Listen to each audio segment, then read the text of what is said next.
باسم قاعد مع احمد امين بيتكلموا، ف قال له انت كنت في مدرسه بقى ايه التاني اليسيه، انت كنت في مدرسه كريم؟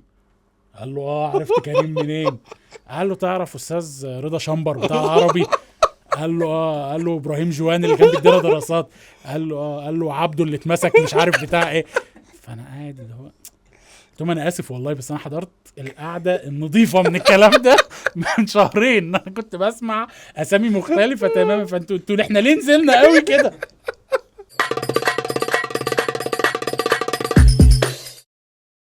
النهاردة حلقة يعني عن التسلية، وعن المتعة والإثارة والمرح. احنا بنعمل ايه بعد الشغل ده لو اشتغلنا؟ يعني محتاجين ضحكة رقيعة هنا يعني. لو غلطنا واشتغلنا بنعمل ايه اه بعد الشغل؟ في وقت من الأوقات ما كانت الدنيا الموضوع بتاع الشغل ده أو الشغل أو الدراسة أو اللي هي الترفيه كان بسيط. مم. طبعا احنا مش في الجيل القديم بتاع اللي كان بيلعب في الشارع وبتاع، ما حضرناش احنا. يعني انا لعبت في الشارع شويه، لا انا ما لحقتش. اصل احنا كنا بنروح نصيف في راس البر. اه فراس البر دي كنا ننزل بعد العصر كده، نزلونا الشارع زي الحيوانات بقى نزلوا، فاهم؟ ويفضلوا واقفين لنا في الشباك لغايه المغرب مثلا، اطلع الساعتين ثلاثه دول كنا بنلعبهم. بص، لا هو كان يعني مثلا ايه اللي ممكن لحقت اسكندريه اللي هو مم. ايه، كانوا يودونا الشاطئ بتاع المنتزه ده. لو انزل البحر انت ما بتطلعش الا واحنا مروحين. بتقفل البحر وتطلع. اه انت فاهم اللي هو، وتبدا تحس من كتر ما انت واقف في الموج ان انت الموج لسه شغال. اه يعني انت مروح نايم في السرير، انت رايح جاي مع الموج لسه. فكرة أصلا إنك تطلع من البحر مبلول فتتمرمغ في الرملة وبعدين تنزل تغسل الرملة دي لوحدها كان حاجة يعني انا كنت بكره مرضية الرمله. قوي. لا كنت بكره الرمله. بس احنا برضو بنتمرمغ يعني. اخر سفريه لينا مع بعض في بحر، اتمرمطنا. مرمطنا قوي. اه اتهزقنا جامد بصراحه. الناس كانت بره اه فاكرة إن إحنا سباحين، اه وإحنا كنا في بنحافظ خناقة. على مايوهاتنا. بالظبط، اللي هو يا جماعة صح. أنا موجتين زيادة وهطلع من غير المايو، اصلا فسيبوني عشان أعرف أظبط نفسي عشان أطلع كويس. لا والله كنا بنطلع تحت الميه، والله. وكانت قبل زراعه الشرف كان آه. عندنا القرعه دي، فنقول يا رب دي تبقى راسه. فالحمد لله. هي فاضية اه وما فيهاش شعر، بس هي إيه؟ هنعرف دلوقتي. ف لا كانت الانترتينمنت بتاعتنا. مختلفة شوية. انا لسه فاكر طبعا الاتاري ما عداش علينا بسرعه. هو اللي عدى علينا كان النينتندو اللي هو فاهم. كان ما اعرفش كان بيتقال عليه اتاري برضو. أظن كان ماريو. سيجا وقتها. لا سيجا، انا جبت سيجا بس أه؟ سيجا ما كانش منتشر، وسونيك ما والحاجات كانش دي ما كانتش منتشر منتشر. قوي. هي النينتندو لا انا كان كنت فامكوم اتاري اكتر. تقريبا. كنت اتاري اكتر. اتاري اللي هو ده وبعدين الاتاري التاني بقى ما هو ده بتاع. نينتندو. ده كان نينتندو. ايوه، ما ده اللي اوكي. لعبنا عليه سوبر ماريو. ايوه وده اللي هو ده. لعبنا عليه الدبابات والاولمبيات الدبابة دي كانت عظيمة. كانت والكلب اللي عظيمة. بيصطاد البط ده. طبعا اه طبعا. لا بس بص، هي الدبابات دي كانت اه عظيمة جدا. اه, وكان في طبعا كابتن ماجد. كان كابتن تسوبا وقتها. توباسا. توباسا كانت حتى في منها نسخة بالياباني. ما انا فانت لعبت اللي كنت بالياباني بتحفظ كتير. ايوه بالظبط، انا يعني لعبت الياباني دي كتير اه قوي. اه, آه. انت فاهم، وده مدى حبك للموضوع. وكان في علاء الدين، وكان وعلاء في بتاع، لا الدين. كان في كام حاجه كده لطيفه. واسمها ايه؟ كوبرا. لا مش كونترا.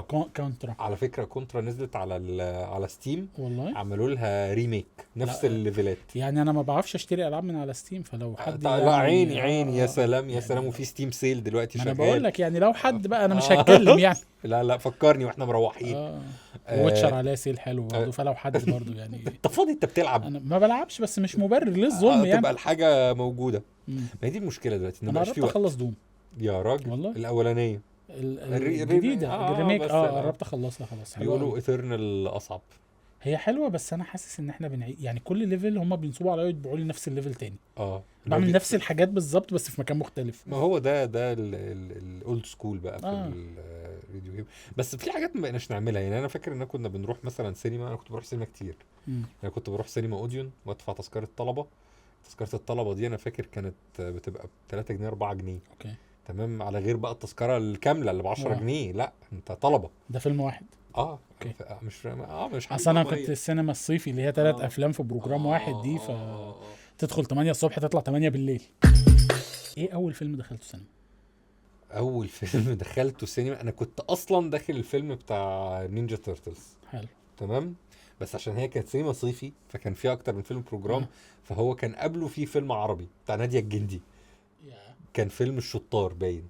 اوكي، لا ده انت فأنت سابقني متخيل؟ قوي، انت سابقني قوي. فقعدت اتفرج على 3/4 الفيلم مثلا، قعدت اتفرج على استاذ نادية الجندي وكانت بتتضرب غالبا في الفيلم. هي بتتضرب دايما صح. بس بتنتصر في النهايه. طبعا.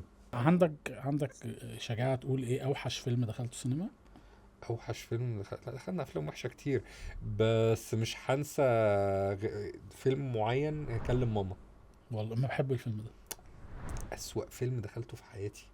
لا والله كان في فيلم بتاع جاله فهمي الله يرحمها، كان جلا جلا. ده كان وحش قوي. وكان في فيلم برضو. عارف مين اللي هيزعل مننا؟ محمود مهدي. ليه؟ عشان قاعدين نقيم افلام، سايبين شغلنا قاعدين نقيم افلام. مش شغلتنا بصراحه. لا وكان في فيلم برضو وحش قوي قوي قوي بتاع تامر هجرس، وانا دخلته سينما. مبدئيا ما حدش بيخش خلاص. لا ده كان كان عن الانتفاضه الفلسطينيه. إيه وكان ساعتها انا فاكر الفيلم ده. فداخل ادعم. طب ايه اخر فيلم دخلته سينما؟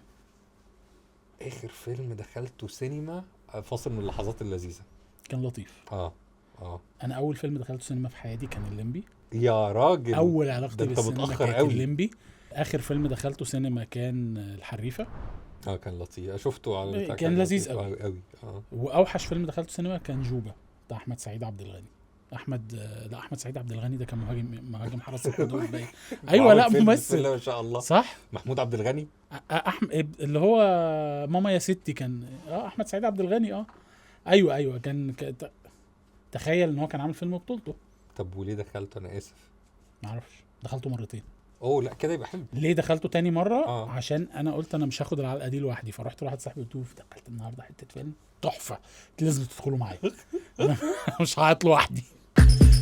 انت متخيل لو اي حد من الناس دي شاف البتاع، كل اللي هيعمله ان هو هيختار اي روايه احنا كتبناها وهيقراها وهيطلعها على المسرح. المهم يشتريها. بالظبط. يعني ده مش دليل على يعني فاهم ان احنا بنعمل حاجه احسن من الافلام دي، لان احنا بنعملش حاجه احسن، بس يعني ايه، بس الحمد لله احنا عارفين ان احنا ما بنعملش حاجه. لا بس كامل الاحترام للافلام دي طبعا، هي يمكن ما عجبتناش كذائقه، لكن الافلام كويسه جدا. اكلم ماما. انا كان في ناس افلام كويسه. اكلم ماما. يعني انا فعلا حد كلم ماما ده هو من شلبي ايوه حسن حسني الله يرحمه، كلهم ممثلين جامدين. تمام. بس الفيلم ده كان من اسوأ الحاجات اللي شفتها في حياتي. انا كان مدخلينهولي القهر. صحابنا كانوا صحابي في المدرسه، انا كنت في المدرسه اظن كان تأليف حد مهم بدون ذكر اسامي. مش فاكر، ممكن تصدق صح. كان تأليف حد مهم. ايوه ما انا بتكلم على كده. دخلت الفيلم وقعدت طول الفيلم قاعد بشتمهم وخلاص. انا تعبان، انا عايز اخرج من الفيلم. جيت في الاستراحه ببص ورايا، لقيت احمد زاهر قاعد ورايا. يا نهار ابيض. وكان تقريبا والله اعلم مع بناته. ده من اوائل بطولاته، يعني من اوائل الحاجات اللي بدأ يظهر فيها. حسيت بعقدة ذنب رهيبه بس هو جدا. ممثل شاطر. ايوه مش معترض، بس يعني انا انت مش متوقع ان هيبقى قاعد وراك وبيتفرج على الفيلم. انا اتحطيت في الموقف ده قريب في فيلم، وكنت بتفرج عليه، وكان بطل الفيلم موجود وقاعد ورايا بصفين، وانا نفسي اقول قد ايه الفيلم وحش ومش قادر، لان هو هيبقى سامعني، بس الفيلم وحش. اكيد هو عارف. هو جه لقطه في الفيلم، انا كنت قاعد فجنبي واحد بيتفرج انا ما اعرفوش خالص، فقلت له هو ينفع نخرج؟ فقال لي هو ما ينفعش، بس هقول لك على حاجه. انا بتاع تصوير، وهعمل ان انا جالي تليفون ان في مصيبه حصلت في لوكيشن، وهاخدك ونخرج احنا الاثنين رايحين نصلح اللوكيشن. قلت له اي حاجه بس نروح نصلح. انا عايز اخرج من هنا حالا. وفعلا قمنا مشينا في وسط الفيلم شغال، ما قدرتش استنى للبريك من كتر ما الفيلم مش حلو. فما حطيتوش ليه اسوأ فيلم، لاني ما شفتوش كله، فما قدرتش احكم ما نقدرش عليه. يعني حرام، يمكن بعد كده كانت يحلو الساعه اللي فاضله اقل فشلا من الساعه ونص اللي قبل كده. يعني مش هنقول بقى ده فيلم ايه، مش مشكله، بس بقول لي بعد ما نخلص. هقول لك بس مش هينفع اقول هنا لان الناس احترموني كفايه. يعني الفكره ان انت يعني الاوبشن، الحاجات اللي ممكن تعملها بعد الشغل او خلال الشغل بقت كتير. والمشكله ان في حاجات ممكن تعملها فعلا خلال الشغل. انا بقى عندي ازمه في ايه، ان انت ساعات ممكن تخش في الحته بتاعت اللي هي الفاينز والريلز والمش عارف ايه وبتاع. ليه؟ عشان كده انا مش منزل تيك توك عندي. انا منزله للاسف. انت بتشتغل عليه. لا انا ما اقدرش بقى، لان انا بحس ان انا والله ما تريق على حد ولا تقليلا من اي حاجه، بس انا فعلا بحس خلايا مخي بتموت مع ده.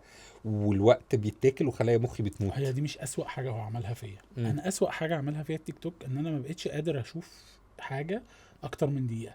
فبقى عندي ازمه دلوقتي ان الفيديوهات Short الطويله attention span. على اليوتيوب ودخل فيها بقى الافلام والمسلسلات، انا بقيت مش قادر. لا اديني الموضوع في 15 ثانيه.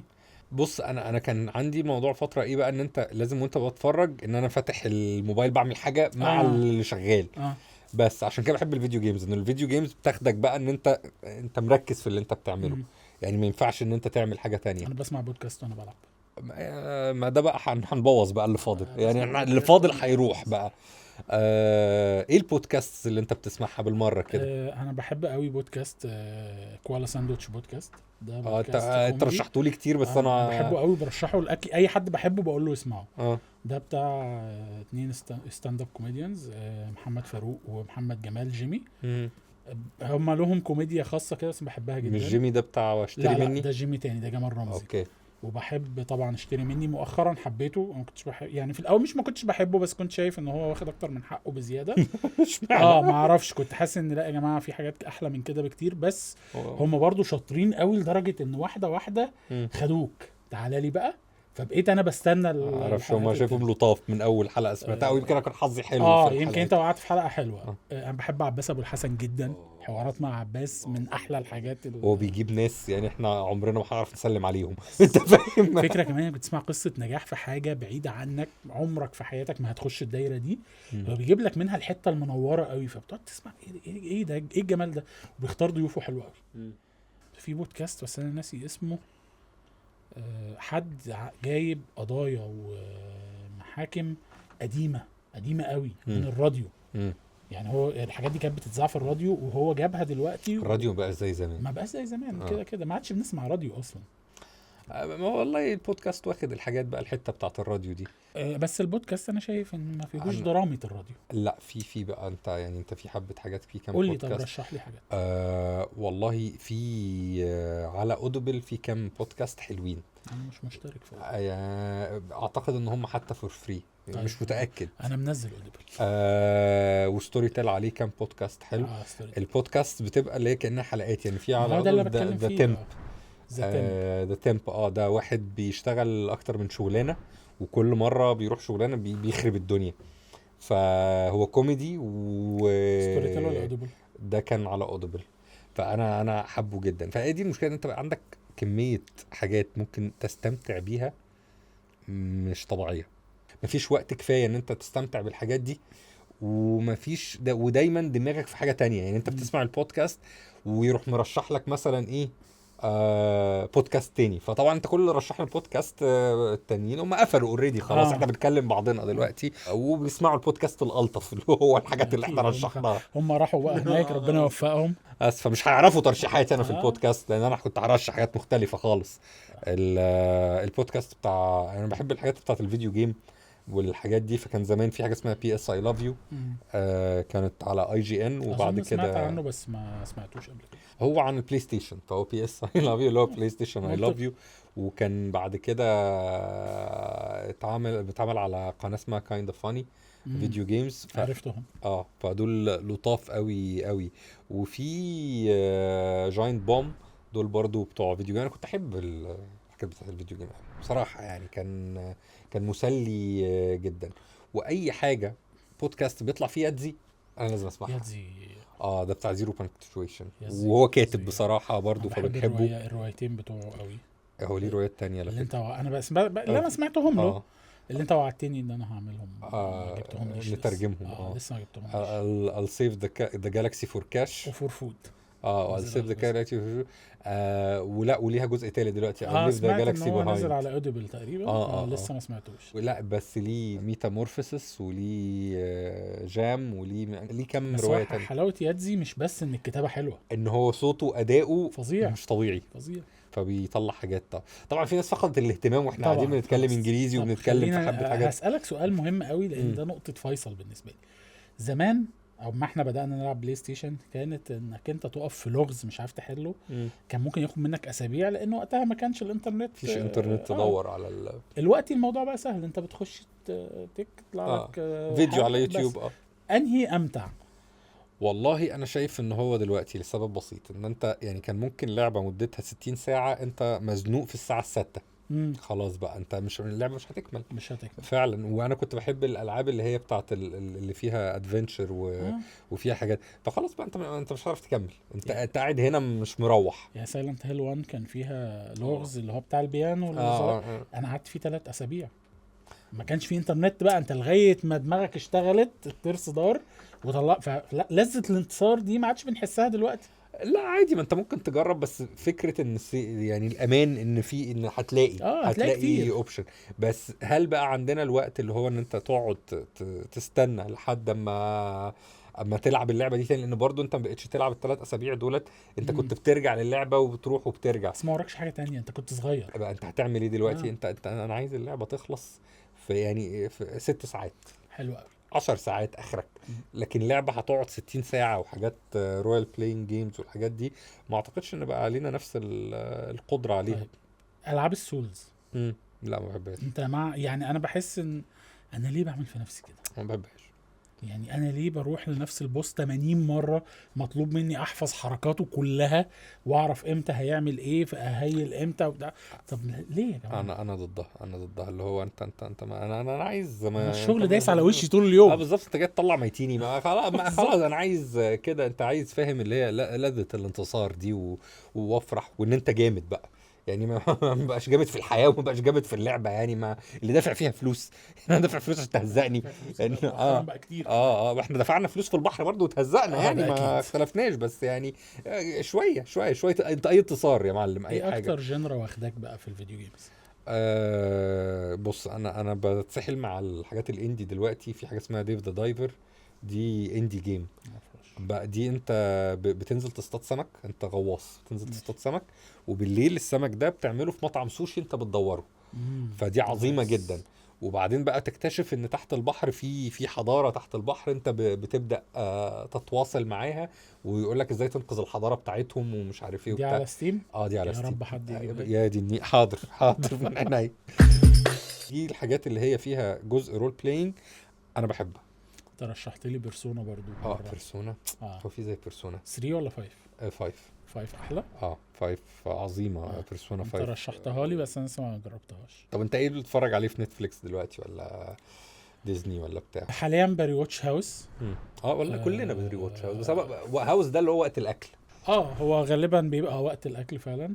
وبعدين مؤخرا نتفليكس بقى ايه عملوا ضافوا مونك مونك بس. مونك بس، وسايك.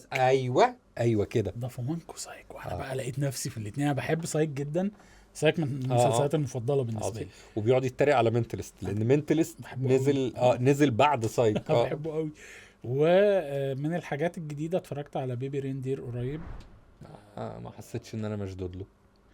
بص هو يمكن عشان انت ما كان يعني انا ما والله عنديش مش معجبين قصدي زيك. حاجه، بس انا في فتره من فترات حياتي كان في ستوكر بسم الله ما فانا شاء عارف الله. قد ايه ربنا يرزقنا يا جماعه اي ستوكر، يعني ما آه عنديش يعني يعني انا اللي عنده ستوكر يبعت. وقت الستوكر ده كان ده هو واحد. لا دي يعني اه كان موضوع مرعب بالنسبه لي لدرجه كنت وقتها لسه انا وانت مش اصحاب. اه كنا صحاب قوي. وكنت في ازمه، كان في ازمه رهيبه في حياتي، فكلمت باسم ما اعرفش ليه انا اخترت باسم تحديدا اكلمه. وبعدين ابان بتاع ستوكرز. ما اعرفش، بعدين هو قال لي صوتك مخنوق ليه اول ما رد عليا، ما كناش صحاب فعلا. فقلت له باسم انا في كذا كذا كذا بيحصل في حياتي دلوقتي بتاع. فقال لي لا بص، اول حاجه تعملها كذا، تاني حاجه تعملها كذا. فعملت اللي هو قاله فعلا ولا الموضوع اتحل. فعشان كده انا يعني انا بحب قوي انك انت انقذتني من حاجه كانت مرعبه، كان كابوس بالنسبه لي. فانا حسيت لما شفت البيبي ريندير، لا انا حسيت الكارثه اللي هو عايش فيها. مشكلته كمان ان هو كان بيساعدها، يعني ما بيقفلش الباب طول الوقت، موارب الباب دي مشكله كبيره. والله احنا المفروض نتعلم من الحاجات دي، وانا بكلم نفسي في النقطة دي، بس انا ما بنعرفش اللي هو بيبقى في حاجات كده، علاقات كده بايظة، بس بنمشي الدنيا. وعلى بقى لو حاجه خفيفه ومش عايز اضيع وقت كتير بشوف كوميونتي او اكوردنج تو جام. اتفرج على بوبز برجر. بوبز برجر ده اعظم حاجه في الحياه. انت قلت لي انت حتى الوول بيبر بتاع الوول بيبر تليفونك. بوبز برجر، كل طب حاجه ما بوبز توريها برجر. يعني اوريها للجمهور. ف استنى بيفتح ازاي ده؟ ايوه اوكي، ما مش عارف اوريها اني كاميرا. بوبز برجر ده من الحاجات العظيمة جدا اللي انا بحبها. انا شفت منه حلقة لما كان بيعمل البرجر والمشرحة ايوه ايوه لا صح كده، هو ايوه ده ايوه ايوه. اه.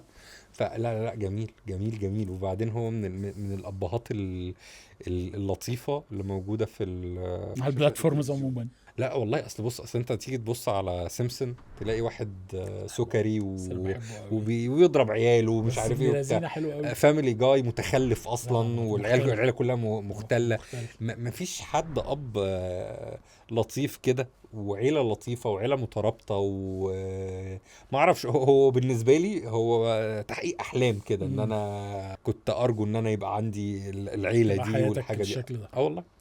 يعني فعلا انا يعني دايما بحلم اللي هو الحياه المثاليه هي دي، مع انهم على طول في مشاكل ماديه وعلى طول في اه مش عارف ايه بتاع.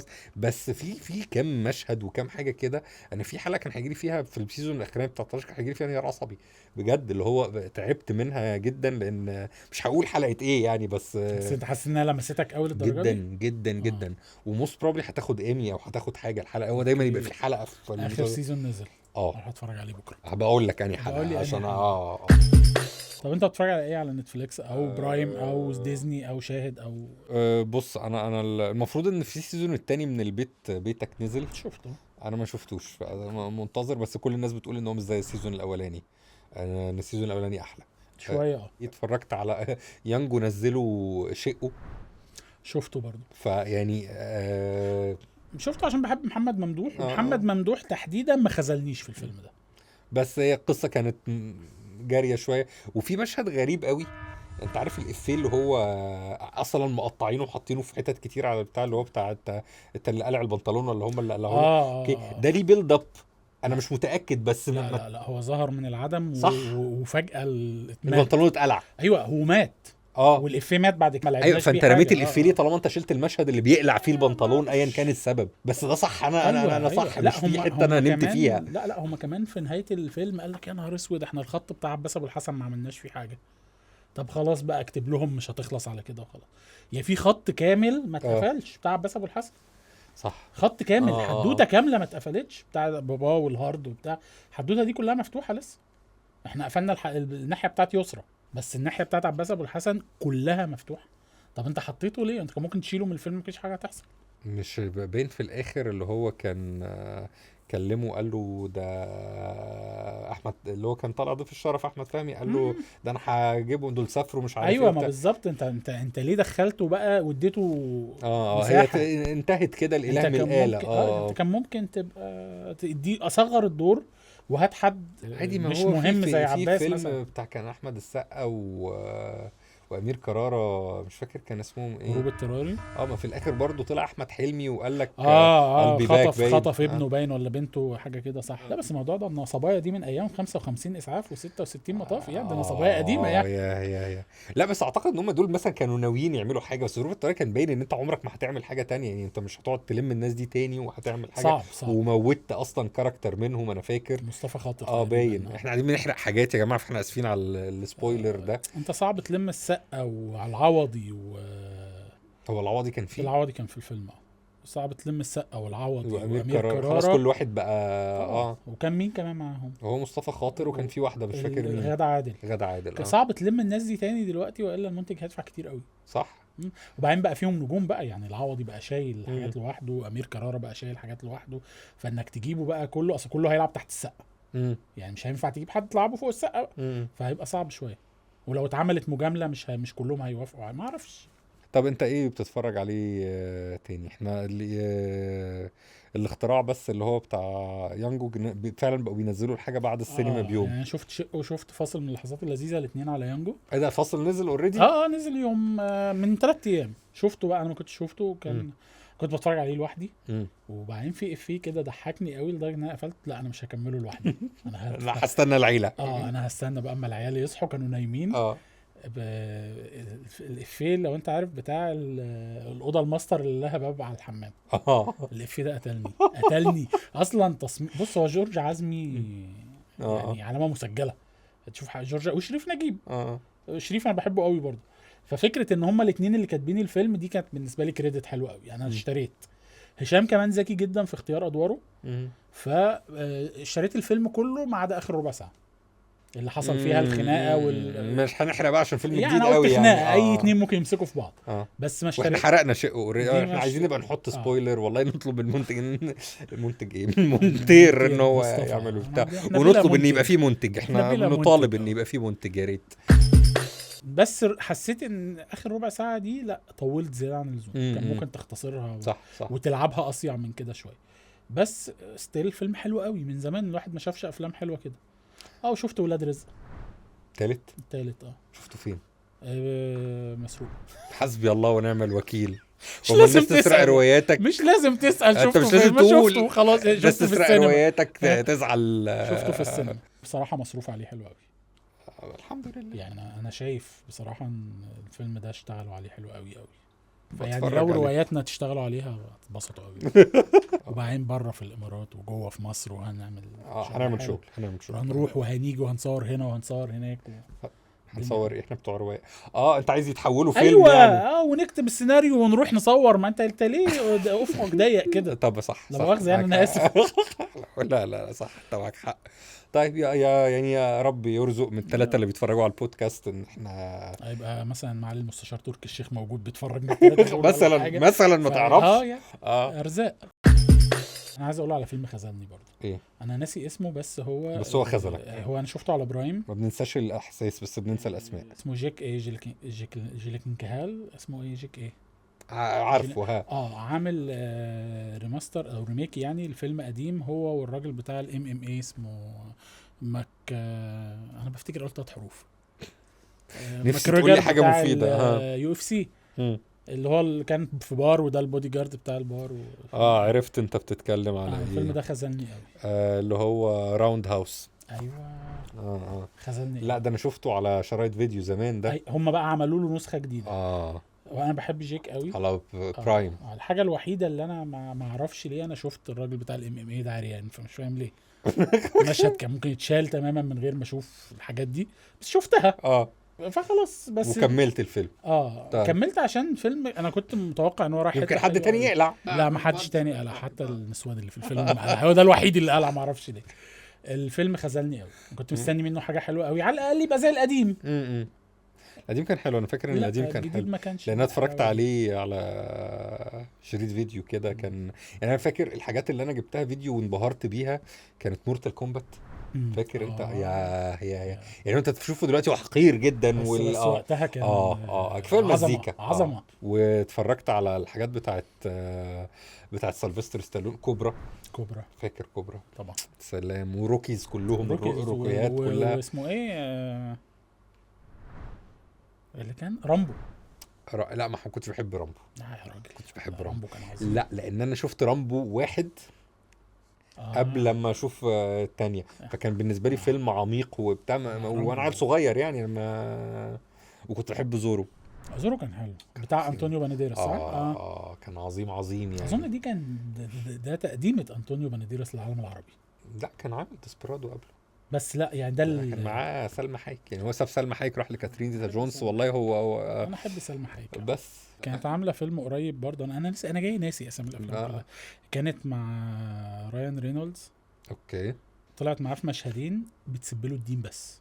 ايوه مش بودي جارد وايف تقريبا. لا حاجه اجدد. لا ما اعرفش. هو بودي جارد وايف والجزء الثاني بتاعه ده بودي هيدمانز ايه هيدمانز بودي جارد. ايوه ما هو ده الجزء الثاني.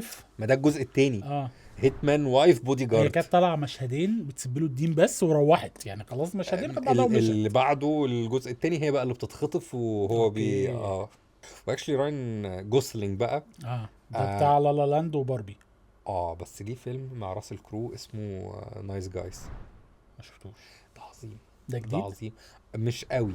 هو اجدد حاجه عملها فري جايز باين او فول جايز حاجه كده. فول جاي.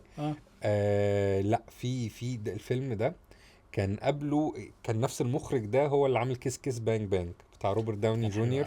وهو اللي عمل طبعا ايرون مان 3. نفس المخرج بس سيبك من ايرون مان 3. هو كان كيس كيس بانج بانج بتاع فال كيلمر وروبرت داوني جونيور. والفيلم ده بتاع نايس جايز. لا الافلام دي لازم لها اجزاء تانية.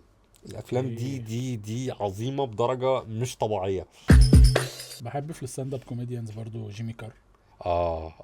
ده مين اللي عرفك عليه؟ انت بس فظيع. هو قليل الادب بس فظيع فظيع. وسوداوي كده. والتاني فلافي، بحب فلافي قوي. مستر فلافي. بنشوف نفسنا فيه. بس ما حبيتش، انا اسف والله انا هكنسل بسبب الحاجات اللي بقعد اقولها دي، ما حبيتش ديف شابيل. ديف شابيل بياخد الموضوع لحته سياسيه قوي، مش اللي هو مش مركز في الافيه. الاسمراني شويه بتاع جنوب افريقيا اللي بيسرق النكت ده اسمه ايه، اللي كان بيقدم تريفر نوا. بحبه قوي برضو في الستاند اب كوميدي فظيع.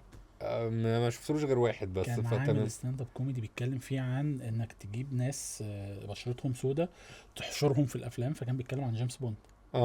فقال لك ان احنا هنعمل جيمس بوند اسود وبعدين هنوديه روسيا فهيتخفى وينزل يجري والناس تجري، هو فين مش لاقينه اهو، ليه هو الوحيد الاسود. فلا في حبة حاجات حلوة قوي الواحد ممكن يضيع وقته عليها. يعني انت عزيزي المشاهد، عزيزتي المشاهدة، لو انتوا سامعين الكلام ده وقاعدين بتعملوا لستة ولا حاجة تقعدوا تتفرجوا على الكلام ده، فاعتقد ممكن تضيعوا حبة وقت كتير. بس في حاجات ساعات بتضيع. يعني انا مرة جيت اضيع وقت، ضيعت حاجات تانية اهم. يعني ايه؟ عارف الفي ار؟ انا كان عندي في ار، م. كان عندي بلاي ستيشن 4 وجبت الفي ار.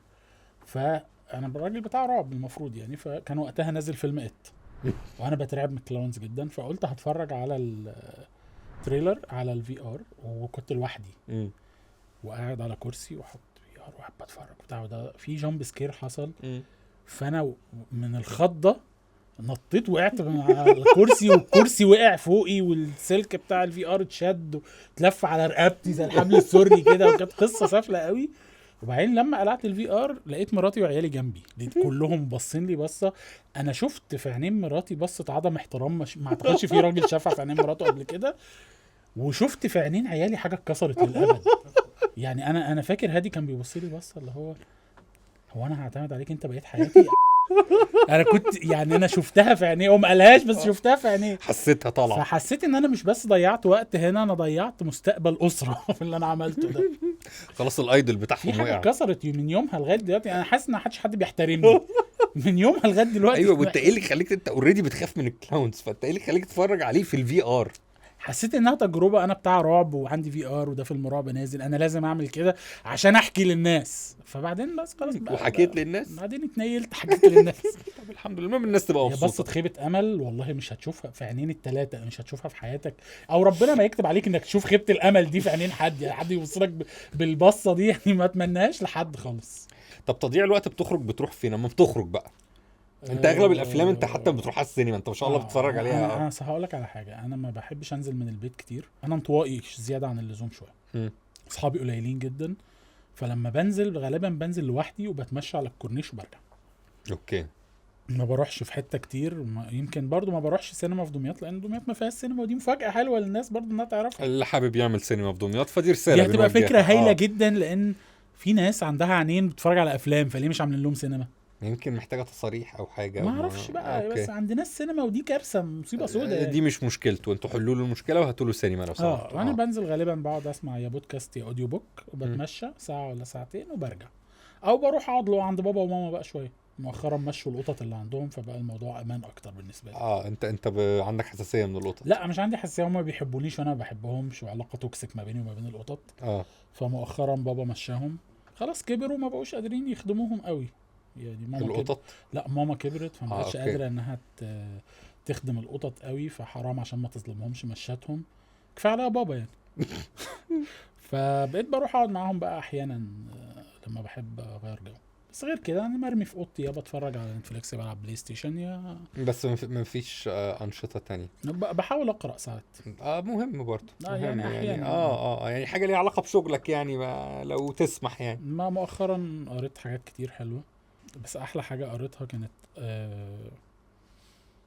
حاجه اسمها ارش كونسبريتور بتاعت فيرونيكا روث او روث. اوكي.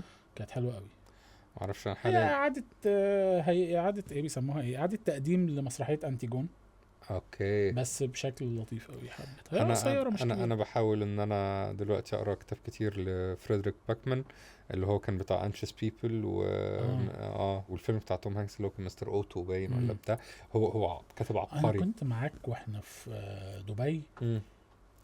كل مره نطلع مشوار تسكتنا وتشغل بتاع ده في الاوديو عظيم. بوك وتقعد ما حدش عظيم. فاهم حاجه الا انت، احنا داخلين في النص. عظيم آه. عظيم عظيم عظيم. عنده بقى ثلاثية اسمها بير تاون، بدأت فيها وتوقعاتي ليها عالية قوي. طب ايه فيديوهات اليوتيوب اللي بتتفرج عليها غير برنامج بتاع اتفرج الرعب؟ على اسمه دانكي. بحب اوكي، دانكي بتاع قوي. الجيمز. بحب راد براد برضو بتاع الجيمز. والدحيح اكيد. الدحيح بتفرج على الدحيح عشان سكتشات بحب الدحيح قوي، بس جويش. بتفرج عشان سكتشات عبد الرحمن جويش، وانا بحب عبد الرحمن جويش جدا. محمود مهدي طبعا كل حاجه بيعملها، ويحيى ستريم جامد. عسام. بحب يحيى وبحب مهدي جدا. اسمه هو مش فاكر اسمه، هادي بسيوني. وعامل المراجعة برنامج النهائية. جديد. لا، هو عامل برنامج جديد. برنامج جديد مع العدل جروب في القناه بتاعتهم، اسمه دردشه على الهادي. اوكي. حلو قوي. شفت حلقه قريب كان مستضيف طه دسوقي وشريف نجيب. لا، انا شفت الحلقة بتاعت مهدي بس بصراحة. لسه ما شفتش حلقه مهدي. وفي بودكاست اسمه ماتش ودي بتاع عمر خالد. وشفت مهدي بيتكلم عن عمر خالد، ما اعرفش مين عمر خالد، بس هو بيتكلم عن عمر خالد ان هم نزلوا مع ما بعض. هو ده عمر خالد بتاع البودكاست ده. بيقول علم احنا في عالم بتاع عمر خالد واحنا ضيوف فيه. دي الحاجات الاغلب الوقت. فقلت انا عايز اشوف مين عمر خالد ده. قلت انا قريتها ايه في الاول. عمر خالد اكيد طبعا. انا عشان يعني عارف عمر خالد من كلام مهدي عليه، وشفت انا طبعا اتفرجت. انت عشان تاريخ في الكوره، هو بتاع كوره صح؟ بتاع كوره. فانا معلش. بس انا يعني هو برضو انا اتفرجت على البودكاست بتاع عمر خالد، او عرفته من حلقه مهدي. اوكي. بعدين خدت كذا حلقه كمان. فهو اللي بيشهره وبعدين يشتكي. يقعد يشتكي مهدي بعد كده. انا مش عارف هو مهدي ممكن يزعل مني لو هزرت في حاجه. ما اعرفش مهدي ممكن يزعل ولا لا. هو بيزعل. انا اسف والله، بس هو مهدي مؤخرا بقى موجود في كل البودكاست زي ابو فؤاد. ده حقيقي، ده حقيقي. وبعدين يعني ايه، قلت خلاص بقى كفايه مهدي. بفتح التلفزيون لقيته قاعد مع ابراهيم فايق. اللي هو يعني ربنا يزيده والله، مش قصدي حاجه يعني، وانا بحب محمود جدا، بس يعني ماشي يا رب ما يزعل بس. لا لا لا لا، مش هيزعل مننا. هو ما زعلش مننا من ساعه دبي مول. هو ما اصلا موضوع دبي مول ده كان غريب جدا. ان انا كلمتك قلت لي ايه، انا كنت قاعد في حته اسمها جبل علي، فانت قلت لي تعالى بالمترو عشان انا مش عارف اجي من دبي وبتاع، فهتنزل في محطه دبي مول. اول ما تدخل المول اقف استناك. امشي 3 كيلو دول كتير قوي. وقفت استناك، فانا واقف بحاول اتصل بيك، انت ما بتردش. انت كنت تقريبا عند الدكتور وقتها في العياده تاخد حقن. حابين اوريكم باخد الحقنه فين بالمره يعني. طبعا من العدم تماما انا بلاقي محمود مهدي معدي في الخلفيه. نجم في حواليه مجاميع كتير جدا وهو معدي. هو كاريزما كده في هاله حواليه. فالراجل اتفاجئ فشخ. ايه ده، هو احنا 2 مصريين نعرف بعض بنتقابل صدفه في دبي مول؟ فانت ايه يا مهدي؟ قال لي ده انا كنت مع احمد امين وتهت منه. قلت له انت جاي تعمل؟ قلت له ده انا مستني باسم مش عارف اوصل له. فقال لي طب بص، بما ان امين ما بيردش باسم ما بيردش وانا ما اعرفش غيرك، هنقف نتكلم. بعد كانت صدفه غريبه جدا. فبعدين انت كلمتني فقلت لي تعالى، فخدت الحقنه وقعدت يعني ما علينا. قلت لمهدي تعالى، ومهدي صاحبنا عارفك يعني، فتعالى نقعد مع باسم لغايه ما امين يجي. جينا لقيناك قاعد مع مين؟ كان مراد تقريبا. مراد وامين. صح. هم اتقابلوا. وبعدين كان انت احمد مراد جاي لك، فجاب احمد امين في ايده، فمحمود مهدي داخل لقى امين، وبالصدفه في خلفيه المشهد كريم ادم معدي. كانت يعني لما فعلا. واحمد ابو زهره كان معايا. واحمد ابو زهره برضو. فاللي هو احنا كلنا اتقابلنا صدفه. ودي طبعا صدفه لو حلفت للناس عليها محدش هيصدق. ايه اللي هيلم عصمت ومهدي وباسم مع امين ومراد وكريم ادم؟ وانت قلت لي كريم تعبان صحيح صح؟ يا رب نتمنى له الشفاء. مع احمد ابو زهره صدف. بعدين بقى انا حضرت معاكم، انا اسف برضو ان انا هحكي ده. انا سافرت مع باسم في معرض جده، احنا قلنا في حلقه من الحلقات. كان معانا احمد مراد. وسافرت مع باسم معرض ابو ظبي، كان معانا احمد امين. وحضرت موقفين انا مش قادر انساهم. احنا واحنا في جده، محمود مهدي نزل في يوم يفطر لقانا قاعدين، فقعد يفطر معانا. احمد مراد نزل متاخر يفطر لقانا قاعدين، قعد يفطر بس مفيش ما متاخر وانا بيتي، انت فاهم يعني. لا هم بقى ايه، شبهوا على بعض. انت كنت مدرسه ايه؟ قال له ليسيه. وانت ليسيه؟ قال له ايه ده، تعرف ابو بكر سنجوره الطويل؟ قال له ومس اليزابيث بتاعه الدراسات؟ قال له ومستر جون بيير بتاع العربي؟ قال له وبداوا بقى ايه، وشفت مش عارف جاكلين بتاعه ايه، وقعدوا بقى يتكلموا في حته كده بتاعه ليسيه وجاكلين وبتاع. ده موقف بتاع جده. رجعنا بعد كده اتقابلت انا وباسم، يعني انا رحت وهو قاعد مع احمد امين بيتكلموا. قال له انت كنت في مدرسه بقى ايه تاني ليسيه؟ انت كنت في مدرسه كريم؟ قال له عرفت كريم منين؟ قال له تعرف استاذ رضا شمبر بتاع العربي؟ قال له ابراهيم جوان اللي كان بيدينا دراسات. قال له عبده اللي اتمسك مش عارف بتاع ايه. فانا قاعد اللي هو قلت لهم انا اسف والله، بس انا حضرت القعده النظيفه من الكلام ده من شهرين. انا كنت بسمع اسامي مختلفه تماما، فانتوا احنا ليه نزلنا قوي كده؟ بس عشان احنا كنا بمدرسه عبقريه. إحنا كنا اسمها بمدرسة- كريم صح؟ ايوه كريم الخاصه. ايوه. يعني ولقوا بعض واكتشفوا ان ميكي كان معاهم في المدرسه مش كمان. معانا في المدرسه، هو كان في مدرسه تقريبا طه حسين اللي كانوا يعني بيجوا يضربونا تقريبا. ايوه بس فاكر ان في بنتضرب الاخر قوي. انتوا اكتشفتوا ان ميكي كان في نفس يعني دوائر أيوة، قريبه أيوة. قوي. ودي كانت حاجه غريبه جدا ان انا بسمع من ناس جاكلين واليزابيث وشارلوت وبتاع، والتاني بيقول له مدرس الدراسات اللي اتمسك اداب عندها في ايه. لو انت كملت العبث ده لغايه اللحظه اللي احنا فيها دي فشكرا قوي. فاديك عرفت بتضيع وقتك مع حاجه اهو. يعني لايك شير سبسكرايب، اعمل كومنت، ابعت اللينك لاخواتك، ولو ما وراكش حاجه شغل الحلقه اون ريبيت ووطي الصوت وسيبنا نعمل مشاهده. رخصه قوي رخصه قوي. معلش اخواتك ويعني زق انا مش هيجرى حاجه يعني.